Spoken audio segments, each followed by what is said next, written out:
आजपासून आदिशक्तीचा जागर करीत शारदीय नवरात्रोत्सवाची सुरुवात झाली आहे.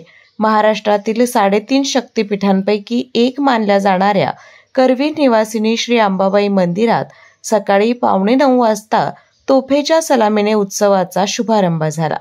घटस्थापनेनंतर नवरात्रोत्सवाचे 9 दिवस देवीला दररोज वेगवेगळ्या रूपात सजवून भाविकांना दर्शन घडवले जाते. पहाटेपासूनच दर्शनासाठी भाविकांच्या लांबच लांब रांगा लागल्या होत्या. महिलांनी साडी चोळी, खण आणि नारळाची ओटी अंबाबाईला अर्पण केली. मंदिर परिसरात धार्मिक कार्यक्रमांना प्रारंभ झाला असून भक्तिभावाचे वातावरण अनुभवायला मिळत आहे. आज आई अंबाबाईचे कमला स्वरूप दर्शनासाठी खुलं करण्यात आलं.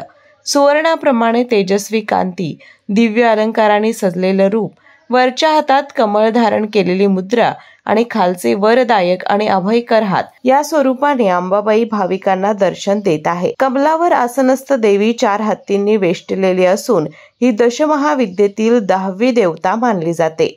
पुराणानुसार समुद्र मंथनातून श्री कमला लक्ष्मी ही पहिली रत्न देवता प्रगट झाली होती.